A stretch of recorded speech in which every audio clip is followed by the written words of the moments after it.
సూర్యాపేట కృష్ణ హత్య కేసులో సినిమాటికల్ లెవెల్లో ట్విస్టులు బయటకొస్తున్నాయి.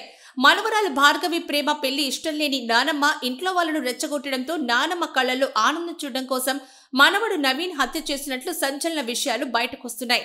2 నెలలుగా హత్యకు ప్లాన్ చేసినట్లు తెలుస్తోంది. కృష్ణ హత్యలో 6గురు కీ రోల్ పోషించింది నిజమేనా? కృష్ణను హత్య చేసి మృతదేహాన్ని కారు డిక్కీలో వేసుకుని రాత్రి 8 గంటల వరకు షికారు చేశారా? పరువు హత్యకు భార్గవి నానమ్మ ప్రతీకారమే కారణమా? ప్రాణ స్నేహితుడిని నమ్మించి ప్రాణం తీశాడా? పోలీసుల ప్రాథమిక విచారణలో బయటకొచ్చిన నిజాలేమిటి?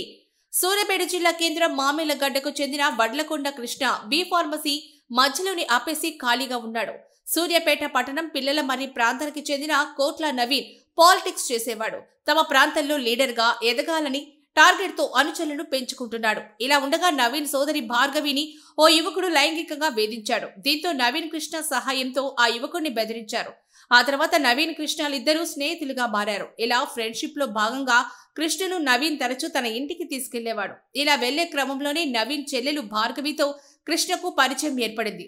ఆ పరిచయం కాస్త ప్రేమగా మారింది. ఈ విషయం తెలియడంతో కృష్ణకు నవీన్ పలుమార్లు వార్నింగ్ ఇచ్చారు. భార్గవి బంధువులు సైతం కృష్ణను బెదిరించారు. అయినా వారు తమ ప్రేమను కొనసాగించారు. నవీన్ అతని తల్లిదండ్రులు పెళ్లికి ఒప్పుకోకపోవడంతో 6 నెలల క్రితం భార్గవిని కృష్ణ ఇతర స్నేహితుల సమక్షంలో పెళ్లి చేసుకున్నారు.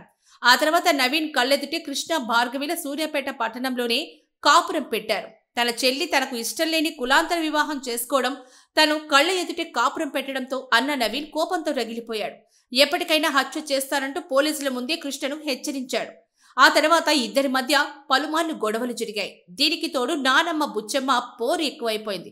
పెళ్లి చేసుకున్న రోజు నుంచి సూటిపోటి మాటలతో కొడుకు మనవడు నవీన్ని రెచ్చగొట్టేది. పెళ్లి చేసుకుని వెళ్ళిపోతే ముద్ద ఎలా దిగుతుందిరా అంటూ నిత్యం తిట్ల పురాణం మొదలు పెట్టడంతో కోపంతో రగిలిపోయిన నవీన్ నానమ్మ కళ్లలో ఆనందం చూసేందుకు కృష్ణని హత్య చేయడానికి ప్లాన్ చేశారు. పక్కగా ట్రాప్ చేసి కృష్ణను చంపేయాలని అనుకున్న నవీన్ 2 నెలల క్రితం ఇద్దరికి కామన్ ఫ్రెండ్ అయిన బైరు మహేష్ ని పిలిచి చంపడం కోసం ప్లాన్ చేశారు. ప్లాన్ ప్రకారం కృష్ణతో మహేష్ స్నేహం చేస్తున్నట్లు నటించి కొన్ని సెటిల్మెంట్లు చేశాడు. వచ్చిన డబ్బుల్లో కృష్ణకు వాటా ఇచ్చి నమ్మకంగా ఉంటూనే వెన్నుపోటు పొడిచాడు. కృష్ణను హత్య చేసే పథకాన్ని జనవరి 19వ తేదీన అమలు చేయాలని అనుకున్నారు. అయితే ఆ ప్లాన్ ఫెయిల్ అవడంతో జనవరి 27వ తేదీ ఆదివారం రాత్రి కాపు కాసి బైరు మహేష్ సహాయంతో హతమార్చారు.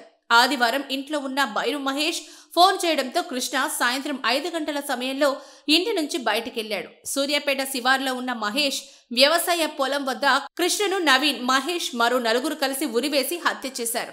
అయితే కృష్ణ మృతదేహాన్ని ఎక్కడ పడేయాలో తెలియక కారు డిక్కీలోని కృష్ణ మృతదేహాన్ని వేసుకుని రాత్రి వేళ 8 గంటల పాటు 6 నిందితులు తిరిగారు.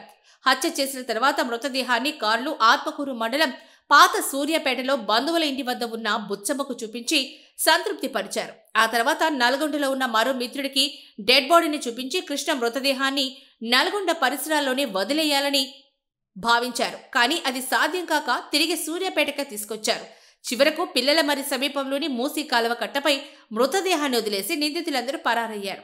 ఈ హత్యలో భార్గవి నానమ్మ బుచ్చమ్మతో పాటు భార్గవి అన్న నవీన్, తమ్ముడు వంశీ, తండ్రి సైదులు మహేష్ పై కేసులు నమోదు చేసి పోలీసులు అరెస్ట్ చేశారు.